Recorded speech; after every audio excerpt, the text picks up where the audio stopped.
Hello hello hello আসসালামু আলাইকুম ওয়া রাহমাতুল্লাহি ওয়া বারাকাতুহু।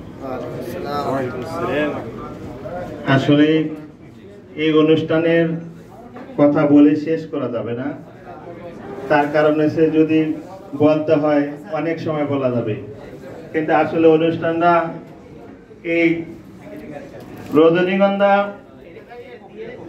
স্বাধীন বাংলা ফুটবল টুর্নামেন্ট 2024 ইনশাআল্লাহ আমাদের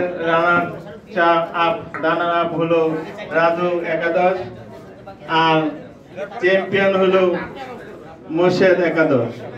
ইনশাআল্লাহ এই অনুষ্ঠানটা সবাই আমরা একত্রিত হয়ে যে অনুষ্ঠানটা সুন্দরভাবে পরিচালনা করার জন্য এবং যারা যারা অনেক পরিশ্রম দিছে তাদেরকে আমি জানাই ধন্যবাদ। ইনশাআল্লাহ অনুষ্ঠানটা এত সুন্দর সাজিয়েছে বা এত সুন্দর করেছে তাদেরকে আমি সবাইকে জানাই ধন্যবাদ।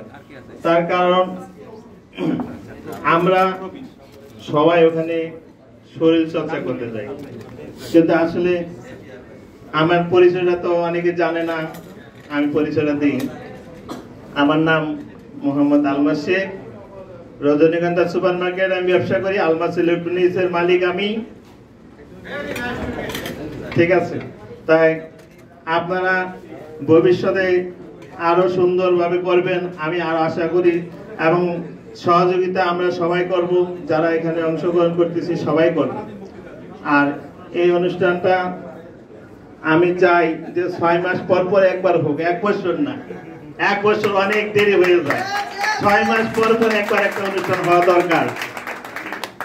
তাই আমাদের সবার মন মানসিকতা ভালো থাকবে, আমরা মাঠে সবাই থাকবো, মাঠে যাব, আর সবার সহযোগিতা থাকলে ইনশাল্লাহ 6 মাস পর পর একটা অনুষ্ঠান হবে। আসলে ইনশাল্লাহ আমি সবসময় আপনাদের পাশে আছি, থাকবো। যদি আমাকে, কারণ আমি আসলে সময় দিতে পারি না, কারণ আমি একা মানুষ, দোকান হলো 3-4টা, এরা সামলাইতে সামলাইতে দেখা গেছে আমার আর হুঁশ নেই। এই জন্য আসলে মন সবসময়, যেমন আমাদের ডাক্তার সাহেব আতর ভাই যে শ্রম দেয়, আমি তার কাছে সবসময় অনেক কিছু তার কাছে শিখেছি এবং তার সাথে চলাফেরা করি। এবং আমরা যখন ব্যায়ামে যাইতাম তখন আতর ভাই আমাকে অনেক সাজেশন দিত, এখনো দেয়, এবং সকালবেলা হলে আমাকে ফোন দেয়, অনবরত ফোন দিতে থাকে, কিন্তু অনেক সময় রিংটোনটা বন্ধ করে ঘুমিয়ে থাকে, কারণ রাত্রে ঘুমাইছি মনে করেন 1:30টা বাজে, এখন আবার ফজর নামাজ পড়ছি, ফজর নামাজ পড়ে আর মন চায় না, শরীরে কুলায় না যে আবার একটু ব্যায়ামে যাই। না, বড় ভাই তো এবং ওস্তাদ সবকিছু মিলে দিলে, এই জন্য আমি ডাক্তার সাহেবকে সবসময় দোয়া করি যেন আল্লাহ তাকে সুস্থ রাখো। এরকম একটা সংগঠন করেছে বিদায় আজকে ব্যায়ামের থেকেই আমরা আসলে এই ফুটবলের জন্ম।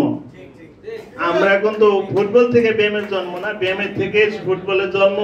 আর এই ব্যায়ামটা শুরু করেছে আমাদের ডাক্তার সাহেব আতর ভাই, এবং ডাক্তার আতর ভাই প্রথম শুরু করার পরে আমাকে ডেকে নিয়েছে যে চলেন। আমরা কিন্তু এখান থেকে মনে করেন দৌড় দিতাম, সেনাগঞ্জে 1 দৌড়তে যাইতাম, আবার সেনাগঞ্জ থেকে 1 দৌড় আইতাম।